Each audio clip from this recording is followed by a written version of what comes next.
வணக்கம். செல்வகுமாரின் மாலை வானிலை ஆய்வறிக்கை. அதிகாரப்பூர்வ வானிலை அறிக்கைக்கு இந்திய வானிலை ஆராய்ச்சித்துறை அறிக்கையை பார்க்கவும். 2026 மார்ச் 25 புதன்கிழமை மாலை வானிலை ஆய்வறிக்கை. உயரழுத்தம் 2 பக்கமும் வெப்ப உயர்வு தான் சனிக்கிழமை வரைக்கும். அதாவது வரக்கூடிய 29ஆம் தேதியிலிருந்து கேரளா கர்நாடகாவில் இடிமழை ஆரம்பிக்கும். அது வரைக்கும் தமிழ்நாட்டின் மேற்கு மாவட்டங்கள் உள் மாவட்டங்களில் 100 டிகிரியை தொடும். பல இடங்களில் 102 கூட போகலாம். வியாழன் வெள்ளி நாளைய மறுநாள் சனிக்கிழமையும் கூட ஏதாவது ஒரு இடத்துல 104 கூட போகலாம். 104 தான் அதிகபட்ச வெப்பம். அது அவ்வப்பொழுது எட்டும். அந்த நிலை இப்பொழுது ஒரு முறை ஏற்படுத்த போகிறது. மீண்டும் ஏப்ரலில் ஏற்படும், மறுபடி மேலே ஏற்படும். இப்படி தொடர்ந்து ஏறிக்கொண்டே போகாது. ஏறும், அடுத்தது கிழக்கு காற்று வரும், தாழ்வு சுழற்சி வருது, மழை வருது, பிறகு மீண்டும் ஏறும், பிறகு தாழ்வு சுழற்சி வரும், மழை வரும். இவையெல்லாம் மாறி மாறி அமைந்து கொண்டே இருக்கும். அதன் அடிப்படையில் அடுத்த வெப்ப உயர்வு நாள் ஏற்கனவே நேற்றை விட இன்றைக்கு வெப்பம் கூடுதலாக இருந்துச்சு. இன்றைய விட நாளை வெப்பம் கூடுதலாக இருக்கும். வெள்ளி சனி அதிகபட்ச வெப்பமாக இருக்கும். 27, 28 இந்த 2 நாளும் கோயம்புத்தூர் மாவட்டம், திருப்பூர் மாவட்டம், இங்கே கரூர், ஈரோடு, இதை விட திருப்பூர், கோயம்புத்தூர் அதிகமாக இருக்கும். அதே போல் பாளையங்கோட்டை, விருதுநகர் இந்த பகுதி. அதுக்கு அடுத்தது தான் சேலம், வேலூர்லாம். அதற்கு அப்புறம் 29லேருந்து மேற்கு காற்று வரும். மேற்கு காற்று வரும்பொழுது ரொம்ப கூலாயிடாது. கேரளாவில் பெய்யக்கூடிய மழை அதற்கு வளிமண்டல சாதகம் ஏற்படுத்தும் பொழுது கொஞ்சம் குளிர்ச்சியான சீதோஷ நிலை பொள்ளாச்சிக்கு ஏற்படும். அதாவது 102 வரைக்கும் போனது 104, 103 கூட போகலாம். திடீர்னு என்ன ஆகும்னா அது 98, 96 குறைஞ்சிரும் ஃபாரன்ஹீட்ல. ஆனால் இந்த கரூர், அரவக்குறிச்சி, ஈரோடு, அப்புறம் அப்படியே மதுரை, இந்த பகுதி எல்லாமே அப்படியே அதே வெப்பம் இருந்துகிட்டே இருக்கும். கொஞ்சம் கொஞ்சமாக அது வேலூரையும் உயர செய்யும். ஏப்ரல் 10 சூரியனின் குத்துக்கதிர் குமரி முனையை தொடும்.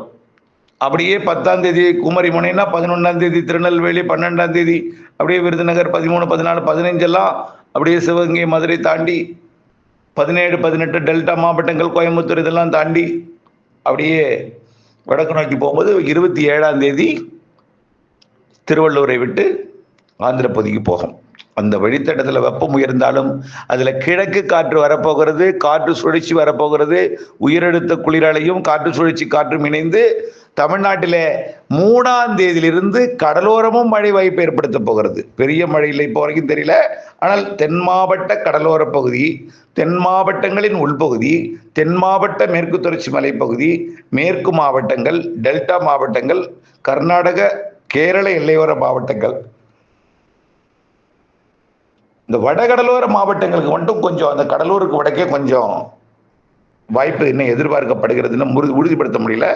கடலூருக்கு தெற்கே கன்னியாகுமரி வரைக்கும் உறுதியாக தெரியுது.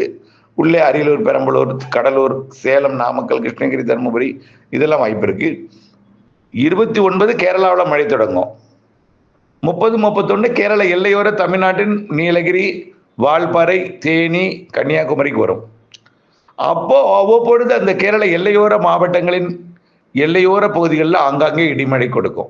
30, 31 1ஆம் தேதியும் கொஞ்சம் உள்ள வரும். 1ஆம் தேதி எங்கே வரும்? ஈரோடு, இந்த கிருஷ்ணகிரி, தருமபுரி மாவட்ட, கேரள எல்லை, ஆந்திர எல்லையோர மன்னிக்கவும், கர்நாடக எல்லையோர மாவட்டங்கள் கிருஷ்ணகிரி, தருமபுரி, சேலம், ஈரோடு மற்றும் நீலகிரி மாவட்டத்திற்கும் அந்த 1ஆம் தேதி 2ஆம் தேதி வரும்.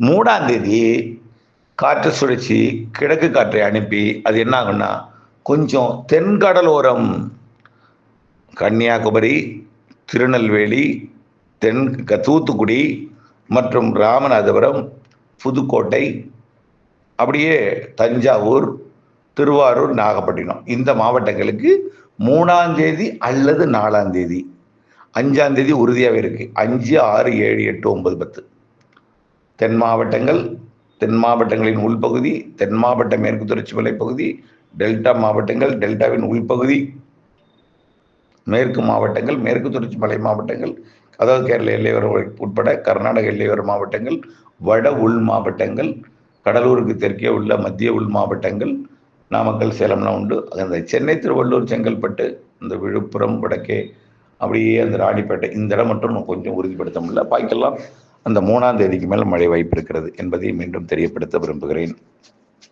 சரி, அடுத்தது அந்த 10ஆம் தேதிக்கு அப்புறம் பெருசாக வெப்பம் உயர்ந்துடாது. காற்று சுழற்சி இருந்துகிட்டே இருக்கும். இருந்தாலும் அது உறுதிப்படுத்தணும். ஆந்திர பிரதேசம் வரைக்கும் போகுமா, தமிழ்நாட்டுக்கும் மழை பொழிவை தருமா, உயரழுத்தம் விலகுவதற்கு, வலுவான நிகழ்வு வருவதற்கு சாதகம் இருக்கு. அப்படி இருந்தாலும் வெப்பம் கொஞ்சம் குறைவாக தான் இருக்கும். 102, 100க்குள்ள தான் இருக்கும். அதை தாண்டி போயிடாது. சூரியன் குத்துக்கதிர் வரக்கூடிய நாளாக இருந்தாலும் கன்னியாகுமரிக்கு 10ஆம் தேதி அது அப்படியே கொஞ்சம் கொஞ்சமாக வடக்கே வந்தாலும் தாழ்வு சுழற்சிகள் இருக்கிறது. கிழக்கு காற்று வரை இருக்கிறது. மேகமூட்டங்கள் வரும். உயரழுத்தம் வந்தால் ட்ரையு, அதே கிழக்கு காற்று வந்தால் மேகமூட்டம் வெப்பத்தை குறைக்கும். இதெல்லாம் இருக்கு.